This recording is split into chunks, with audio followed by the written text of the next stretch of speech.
Hello humans, welcome back to Code with Connor. Glad you're here. We are covering some more advanced Java topics here that are part of the AP Computer Science A curriculum. Specifically, we're going to be looking at searching and sorting algorithms. Now we're cherry picking a bit here from the non-recursive, which is part of the array list kind of section of the course, and the recursive, which is part of the last unit in the course. We're just going to look at them all together because I think it fits well to kind of analyze them together. So we're going to look at a few things. We're going to look at a sequential or linear search as well as a binary search. And then we're going to look at some sorting algorithms. So we'll look at a selection sort, we'll look at an insertion sort, and finally we'll look at a merge sort. Now my focus with this is not on code as much as it's on theory, and this really just correlates to kind of the College Board views on this, which is that you need to be able to code trace these concepts and understand and read code for these searching and sorting algorithms. You don't necessarily need to be able to code your own versions of them from scratch. Okay, so particularly things like merge sort, which get fairly advanced from a coding perspective with the recursive writing, we'll kind of code trace a little bit, but we're not going to go too heavy into writing the code. Now, that being said, I'm going to put some links in the description for some sites that break down the code. Okay, and I'm actually pulling my code from Geeks for Geeks. So props to them for the great website, and I will put that in the description so you can go and have a look at the code in more detail if you want to do that. All right, let's jump right in and talk about searching. All right, so we're gonna have a look at some searching algorithms. We're gonna start with the sequential or linear, which is kind of your straightforward, left to right, searching for something in a list or in a data structure. All right, so you can imagine not super efficient. Now that I say that, let's just talk briefly. We are not gonna be talking efficiency in this kind of lesson. If we want to do into efficiency, that's a whole other thing. Okay, so we're not going to touch it. I know you're going to get cranky at me. If you're a higher level person and you know about this stuff, you're going to be like, aren't you talking about efficiency? Well, it's a choice. We're not doing that today. Sorry. Okay, moving on. I've got a list of numbers here. I'm going to say I'm going to look for this 679. So I'm just going to do a really quick linear search of this. Okay, so here we go. And you see it's just tracing left to right. It's going one index, iterate the index, check the value, iterate the index, check the value, and so on. And it's just checking, are they equal to 679? That's it. So you can see with a sequential or a linear search like this, there's no prerequisite that the list has to already be sorted, because we're just gonna scan the whole list from left to right until we find the value. So that is a benefit of a linear or sequential, is that it doesn't rely on the list being sorted. You can see when it reached index 20, the value 679 was equal to the value in question. So it stopped, it didn't finish. It doesn't need to go the whole list, it can have a stopping point, but there's no requirement that the list is in order when we're doing a linear or a sequential search. Let's hop over and look quickly at the code for a linear search. So here's my code for linear search. I'm taking an array, okay, and I'm taking a value, and I'm gonna search that array for that value. All right, if I don't find it, I'm gonna return -1. That's a very common practice anytime we're searching for an index of something in a data structure, because -1 does not refer to an index. So I start by finding the length of the array, and is the array.length, and then I do my for loop from 0 to n, iterating by 1. If the array value is equal to the value that was passed to my method, then return the index in question. If I make it all the way to the end of this loop and that if statement was never triggered, it means it did not find the value, therefore return -1. Okay, so that's what we're looking at with a linear search. Super straightforward, just scan the array from left to right. All right, we're gonna move on and talk binary search.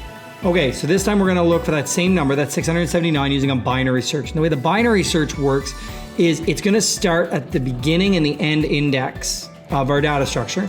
Then it's gonna calculate the middle index, okay? And it's gonna check if that middle index is the value we want.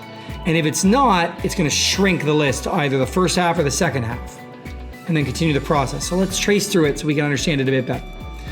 So I'm gonna search for that 679. You'll see that it set my low value to 0 and it set my high value to 31. Those are the indices. Okay, now it's gonna calculate my mid. So let's step forward. So my mid has been calculated to be 15. So again, 31 minus 0 divided by 2, and then cast as an integer, we're looking at 15. All right, cool. So it's gonna check the value, that 456. Is that equal to my number? No, it's not. But not just is it equal, is it less than or is it greater than that value? So because our number is bigger than 456, then it can't possibly come before. Because remember, we are working with an ordered list. So back when we did our first one, back when we did sequential or linear, list didn't need to be in order, it didn't matter. But when we're doing binary, there's a precondition here that the list must already be in order from smallest to greatest. Okay, and that allows us to work. So now I know my number comes after 456. So I can actually just ignore everything that came before index 15. So here we go. How are we gonna do that? We're gonna bring our low value up to 16 because 15 is out. Everything from 0 to 15 is out. So we're gonna set our low to 15 and we're gonna recalculate our mid. So we recalculate our mid to 23. Again, 31 minus 16 divided by 2 casts as an integer. We find our mid. Okay, now we're gonna check our mid value. 696 is bigger than 679. So now I know it's not in the right-hand side of this. So it's gotta be in the left. So I'm gonna bring my high value down. So my high value is gonna come down to index 22, recalculate my mid. Recalculates my mid to 19. Okay, I'm gonna check that. 678, ooh, just too small. So I gotta move to the right. Gotta bring my low up. Bring my low up to 20. Okay, recalculate my mid. Get 21, I'm gonna check that value. 683, it's too big, so I gotta go back, but guess what? There's nowhere to go back to because there's only one value left to the left-hand side. So our low comes to 20, our high comes to 20, our mid gets calculated to 20, and our value is 679, and we found the value, okay? If we got to this point and the value still wasn't there, then we would return -1, all right, because it didn't find it. It tried, it got close, but it didn't find it, all right? So at some point, binary search is gonna narrow down to a single value. That value may or may not be the value, but it'll be like kind of through this less than, greater than, less than, greater than, less than, greater than. At some point, it reaches a point where it's like, okay, it's either this or it's not here. And that's what happened here. In this case, it was here, so it would return index 20. Okay, let's jump over, look at the code. Now, binary search is a recursive algorithm, so we are going to be calling our function from within our function. Make sense? Okay, because again, we're starting big, and then we kind of recall it on the smaller, we recall it on the smaller, we recall it on the smaller, until eventually there's really nothing left. Okay, so let's have a look. So we're gonna take the array, we're gonna take a left value, a right value, and we're gonna take the value we're looking for. So if the right is greater than or equal to the left, awesome, then we find the mid. All right, so left plus right minus 1, and then divide by 2. All right, so the average in between them. Awesome. So we check the value. So if the value at mid is equal, then we're done and we return the index. Awesome. Okay. If the value is bigger than X, then that means we need to move to the left. So we need to bring our high down. Okay. So we're going to call it again, but you can see our right now. Our right value is no longer the actual right value we started with. It's the middle minus 1. So we're recalling it by shifting that high value, shifting that right value down. Okay. Otherwise, you'll notice we're recalling on a new left. So we're bringing up the left to mid plus 1. So that's our else. So that's if it's less than. Okay? So what are we doing? We're returning a recursive call to binary search. And at some point, binary search has only two choices. It either has to return mid as a base case because we found the value, or if it's not equal to and it's not less than and it's not greater than, it's going to return -1. Right? And guess what when that happens? Look at this if statement. If right is greater than or equal to left, do the check. Well, guess what's gonna happen? At some point, if we don't find this value, we're gonna keep iterating this mid, right? -1, +1, each time we recursively call. At some point, we're gonna cross mid over and our left and rights are gonna cross and they're gonna be backwards. And then the if statement's gonna fail, and in the base case, it's gonna return -1. Okay, so our recursive function has a base case where it'll return -1 if it doesn't find it. It has the second base case where it'll return the actual index if it does find it. And then otherwise, it's returning that recursive call. Okay, so that's where we're gonna see that recursion eventually kind of filter its way down. So if the base case returns the actual index, then it just returns that, returns until the end of the recursive call returns that same index. So there's our binary search. Now, binary search required that we were sorted. Well, that's a whole other animal. We got to talk about sorting algorithms. So let's jump over and look at our first one. All right, so we're going to start here and we're going to talk about a selection sort. All right, selection sort is going to look very familiar too. So I'm going to run the visualization and then I'll kind of pause it and talk through it as we look. So you can see how it's traversing the array, and it's got that red on the 3. What it's doing is it's scanning the array looking for the lowest number. So it finds 2, it now flags that as the minimum value. It's gonna keep going all the way to the end of the array. When it reaches the end of the array, it's gonna take that lowest value and shoot it to the front.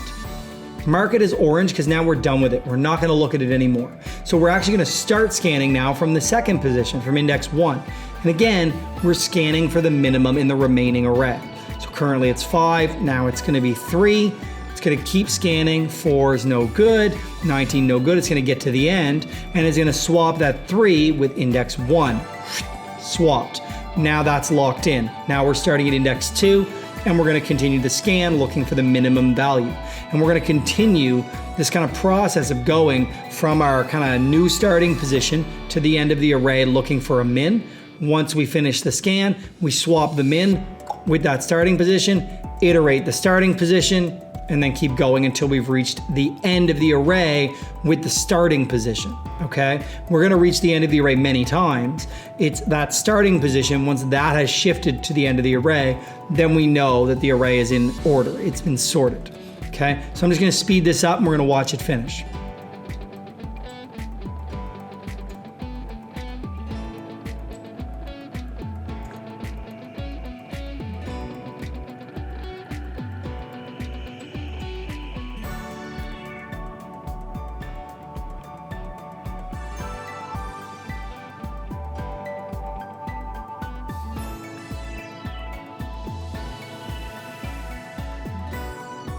And now our starting has reached the end, and therefore our list has been sorted, and we can see that it's in order from smallest to biggest.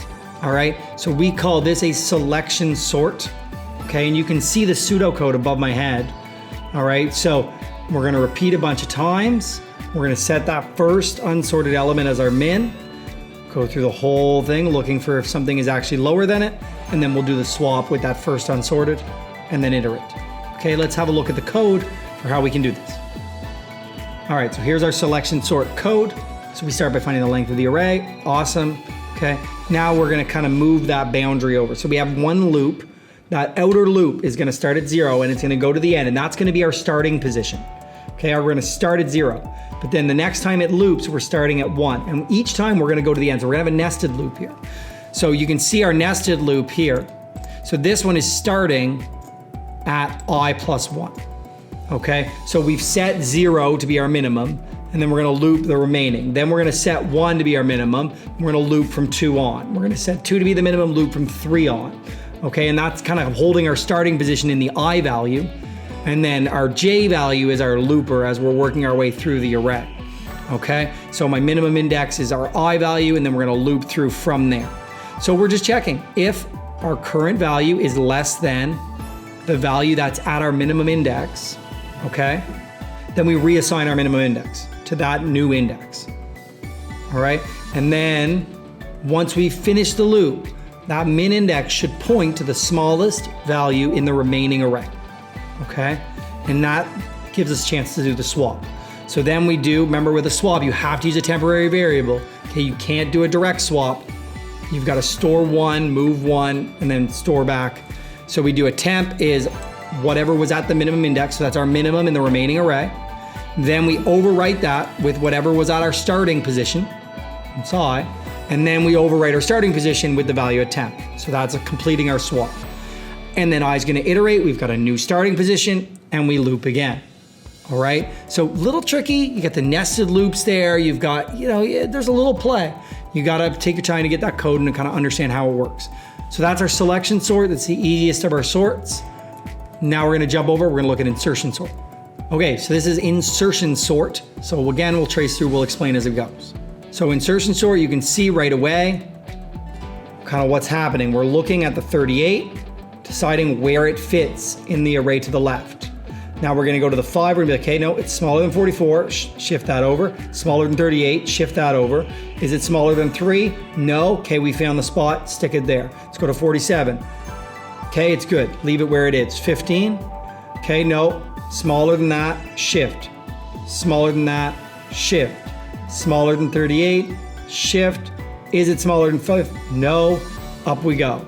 36, and we're gonna work our way through. So we are going one time through, and with each value, we're kind of going to the left until we find its position in order of the values that are there. So the deeper we get, the more swaps we might have to make working our way to the left to find the correct place for each value. So the 26, one more move.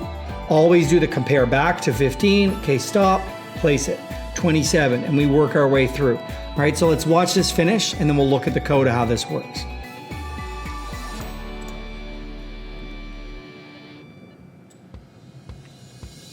So the 2 is gonna have to go all the way to the left. A lot of compares, compare. Hey, we're at the beginning. We already know where it goes. The 4, again, we're going way back until it compares with the 3. Compare, and there we go. And continue till we reach the end.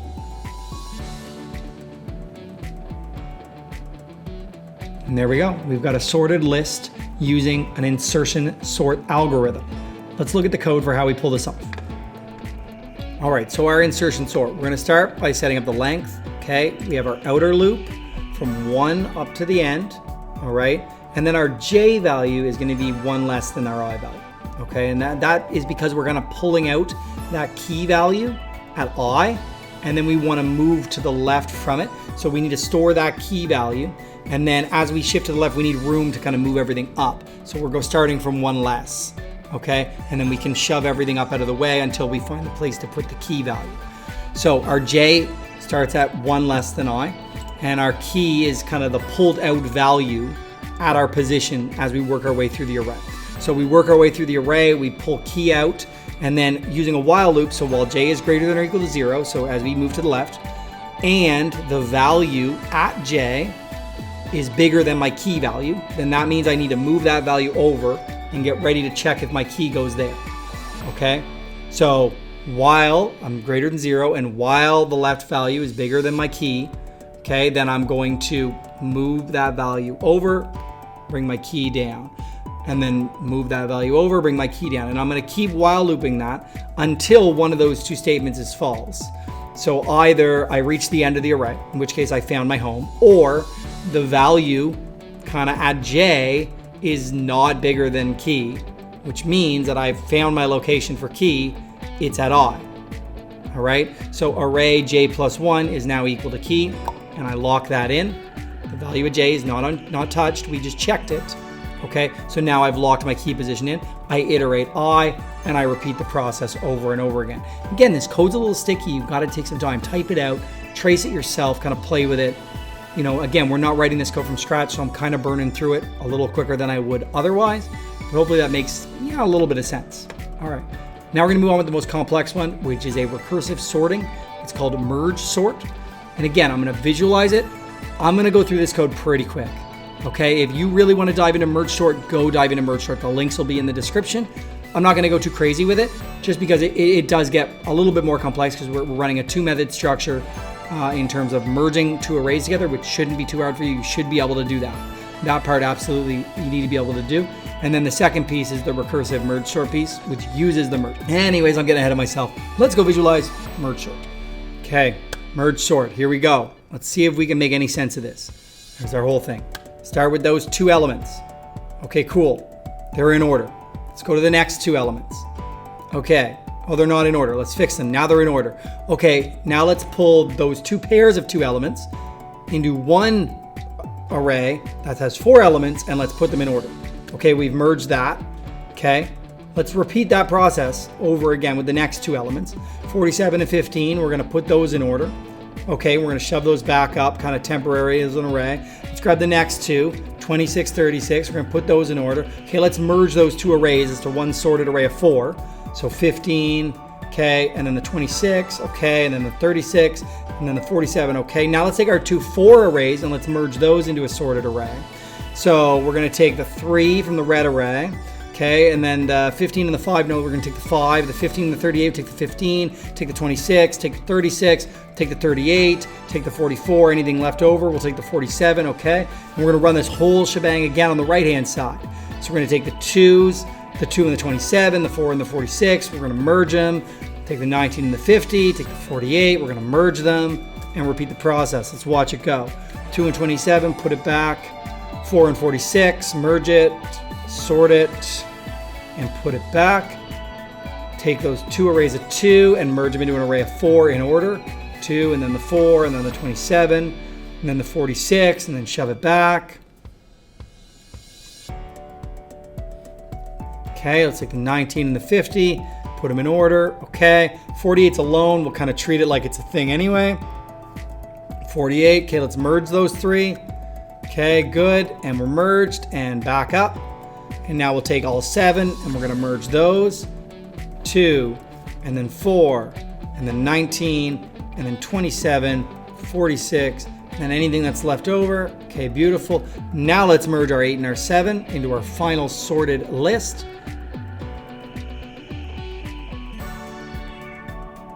All right, so the 2 and the 3, we take the 2, the 3 and the 4, we take the 3, we take the 4 over the 5, then we take the 5 over the 19, then we take the 15 over the 19, 19 over 26, 26, then 27. Now we got 36, then we got 46. Oh, sorry, 38, then 44, then 46, 47, 48, and then 50. It's all merged, it's all sorted, and it's done. And it's complicated, but it's also beautiful. Okay, so we're kind of taking these mini arrays, we're sorting them, and then we're merging them together into a new sorted array, and then taking other arrays, merging them, sorting them, right? It's this kind of repeated process of merging the arrays and then sorting the merged arrays, all right? And we're gonna look at the code for how we do this. Again, it's a little bit complex, but that's okay. All right, so there's 2 pieces here. There's our merge method, which serves the purpose of merging 2 arrays, okay? So it takes our main array, it takes a left, a mid, and a right, okay? A left, a mid, and a right. So we're gonna find the sizes of the 2 sub-arrays to be merged. Okay, remember, merge does some sorting. This isn't just slapping 2 arrays together in any order. So we're gonna take our first, which is our middle minus our left plus 1, and then our right minus our middle. So those are gonna be the 2 sizes of our sub-arrays. We'll call them the left array and the right array, L and R. Set them up to their sizes. Cool. Now we're gonna copy the data into these arrays. So just raw data. Again, we're just gonna take everything that was in an array and just dump it into the left and the right array. Just a perfectly even split, no sorting yet. So everything up to N1 goes into the left array. Everything from N1 up to N2, right, goes into the right array. All right, so this starts at 0, goes to N2, so that's the number of times it'll repeat, but it actually starts at that mid plus 1 and then plus j, so mid plus 1 and then 1 and add on from there. So that's going to fill the left and the right with whatever values were on the left-hand side and the right-hand side of the original array that was passed. Now we're going to sort them back into the array. Okay, so we have to have an I and a j. So the I is for the left array, the j is for the right array, and they're both starting at 0 of those respective arrays.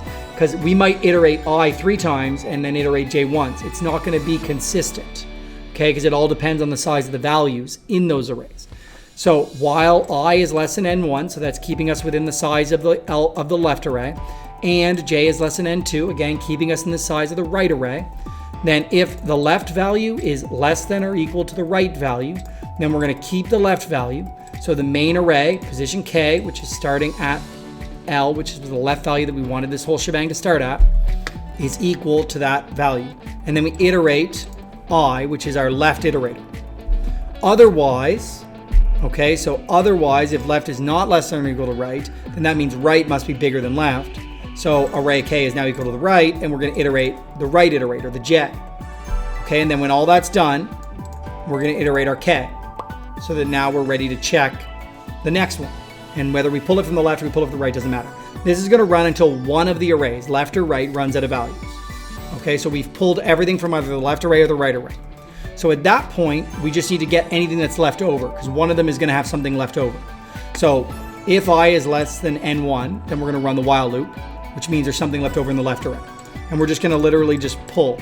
Array K is equal to left, iterate the left, iterate K, grab the next one until the left array is empty. We're never going to have the situation where both of these while loops run, because the only reason we got here is because one of the left or right array has already been kind of bled dry. So one of them is going to run. So either the left one's going to run or the right one's going to run. But when the merge method is done, the array that it was passed is now going to be sorted. Okay, and it's going to be sorted using this kind of merge style. So this array from its left to right value will be sorted. Okay, so let's look at the merge sort. This is the second method. So this takes an array, a left and a right. If left is less than right, okay, so good, we're allowed to do our thing. Then we find our mid, all right, average. We call merge sort recursively. Pass it the array, the left, and the middle, so that's the left half. Then we pass it the array and the right half, okay? And then we're gonna merge those two halves. Stay with me. We're gonna merge those two halves, okay? Now you'll notice no returns here. No return statements in any of these, okay? So they're gonna run until they're done. And then our base case is literally just code execution stops. And code execution is gonna stop essentially because we're gonna reach a point where the right and the lefts kind of overlap again, okay? And that's gonna stop our execution chain, all right? So essentially we take a big array, we split it in half, and we call merge sort on the left half. So we call merge sort on the left, and what that does is calls this same method recursively, okay? Now the right value is mid, okay? So if left is less than right, then we still have room to go. So it's gonna call it again on the new left to mid, and then it's gonna call it again on the new left to mid. And you can see all the recursive calls happening here. So it's essentially gonna go left to half until it reaches that last little list of two. Then it's gonna merge that, which is then gonna allow the right-hand call to happen, which is gonna sort that, which is then gonna allow the merge call to happen, the greater merge call, which is gonna sort those 4 items. But now that kind of recursive chain is done, but the next recursive chain is still happening, which was on the right-hand part of the last call. And then that all gets woven down to 2 and then back out. And you can kind of see from the visualization how it works. Again, if that code didn't make sense in my short little video explanation, that's okay. I'd be surprised if it really did. You've got to code it, you've got to work with the code, you got to play with the code, you got to go look at it. It's not going to happen just from one explanation, I'm sorry.